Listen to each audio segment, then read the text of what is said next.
শিবরাত্রি উপলক্ষে বীরভূমের বক্রেশ্বর ধামে মানুষের ঢল। হিন্দু শাস্ত্র মতে শিবরাত্রির আলাদা মাহাত্ম্য রয়েছে। দেবাদিদেব শিব ও পার্বতী দেবীকে ঘিরে এই বিশেষ তিথি পালিত হয়। আর এই শিবরাত্রি ফাল্গুনের কৃষ্ণ চতুর্দশী তিথিতেই পালিত হয়। 26শে ফেব্রুয়ারি যখন থেকে চতুর্দশী তিথি পড়ছে তখন থেকেই শিবরাত্রির পুজো করতে পারেন, যদিও সেটি প্রদোষ ব্রতের ত্রয়োদশী তিথি। এই তিথিও দেবাদিদেব মহাদেবের তিথি। মনে করা হয় ভগবান শিবের অত্যন্ত প্রিয় ফুল ও গাছ হলো আকন্দ। শুভ কোনো অনুষ্ঠানে ও শিবের পুজোয় আকন্দ ফুল লাগবেই। এছাড়াও মহাদেবকে অপরাজিতা ফুল দিয়ে পুজো করা হয়। হলুদ চাপা ফুলেও শিবের আরাধনা হয়। এছাড়াও ধূত্র ফুল, কলকি ফুল দিয়েও পুজো করা হয় শিবকে। শিবপুরাণ অনুসারে আদি শক্তির অনন্ত আধার মহাদেব, তিনি সর্বপ্রথম। শাক্ত সম্প্রদায়ের মধ্যে প্রধান আরাধ্য তিনি। শাস্ত্র মতে মহাদেবের আরাধনার শ্রেষ্ঠ দিন মহাশিবরাত্রি। বিশ্বাস এই দিন উপোস করে ভক্তি ভরে পুজো করলে সন্তুষ্ট হন শিব। ভক্তদের মনোবাঞ্ছা পূরণ করেন তিনি।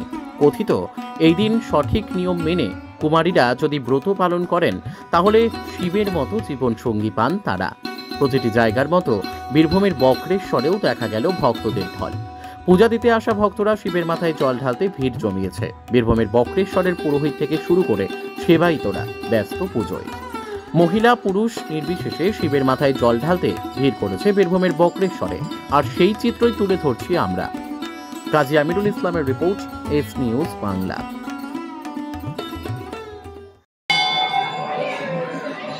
আজ শিবরাত্রির মহা উৎসব। এই উৎসবে বহু ভক্তজন আসছেন এবং তারা পুজো করছেন। সেই পুজোর জন্য প্রচুর ভিড়। আমরা চেষ্টা করছি, সমস্ত সেবায়তগণ চেষ্টা করছে লাইনটাকে কন্ট্রোল করার, এবং সেই কন্ট্রোল অনুযায়ী চলছে পুজো। চলছে শিবরাত্রির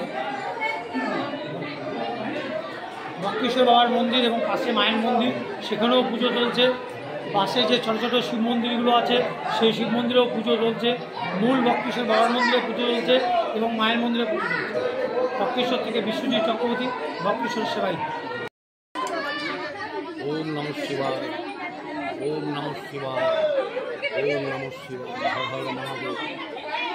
পশ্চিমবঙ্গের বিখ্যাত শৈবক্ষেত্র এই বক্রেশ্বর ধাম। শিব চতুর্দশী আর কিছুক্ষণের মধ্যেই লেগে যাবে এবং কালকে রাত্রে থেকেই মানুষ লাইন দিয়ে সব দাঁড়িয়ে আছে, বসে আছে। ঠিক শিব চতুর্দশী প্রাককালে সমস্ত ভক্তবৃন্দ শিবের মাথায় জল ঢালবে। বক্রেশ্বর পুরাণখ্যাত মহামণি অষ্টাবক্র এবং বক্রেশ্বর শিব একসঙ্গে মিলিত হয়ে আলিঙ্গন হয়ে এক আত্মা হয়ে আছে এবং ঋষি অষ্টবক্র মুনির নামে এই জায়গার নাম হচ্ছে বক্রেশ্বর, যেটা সাধারণত দেখা যায় না। শিবের নামে হয় জায়গার নাম। এবং ভক্ত এবং ভগবান আলিঙ্গন করে এক আত্মায় মিলিত হয়ে গেছে, কিন্তু তাদের প্রকাশ আলাদা। অষ্টবক্রমণি বড় শিবলিঙ্গ হিসেবে পূজিত হয় এবং ভগবান ভোলেনাথ মহাদেব নিচে ছোট শিবলিঙ্গ হিসেবে পূজিত হয়। এটাই একটা বিশাল দৃষ্টান্ত। এবং বক্রেশ্বর মন্দিরে জল ঢালার জন্য সর্ব মনস্কামনা পূর্ণ হয়। ধর্ম, অর্থ, কাম, মোক্ষ চতুর্বর্গ ফল লাভ হয়। তাই হাজার হাজার মানুষ লাইন দিয়ে দাঁড়িয়ে আছে। আজ, আগামীকাল, পরশু, এখন 3-4 দিন ধরে শিব চতুর্দশী এবং অমাবস্যা উপলক্ষে মানুষ জল ঢালবে এবং পুণ্য লাভ করবে। তার সাথে আছে সতীপীঠ, দুই ভুরুর মধ্যস্থল, মহাপীঠ এবং উড়ুকেশ্বর ভৈরব। তাই সকলকে বক্রেশ্বর শিব চতুর্দশী এই মেলা এবং শিবধাম দর্শন করার জন্য সকলকে আমন্ত্রণ এবং অভিনন্দন জানাচ্ছি, শুভেচ্ছা জানাচ্ছি। পুলিশ প্রশাসন সজাগ দৃষ্টিতে ওরা কাজ করছে। ওরা ডিউটি বিভিন্নভাবে সব ডিউটি নিয়েছে।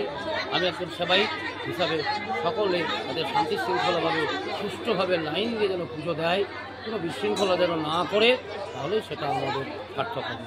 আপনার নাম? আমার নাম সন্দীপ চৌধুরী। আমি একজন অন্যতম সেবায়িত। নমস্কার সকল ভক্তবৃন্দ।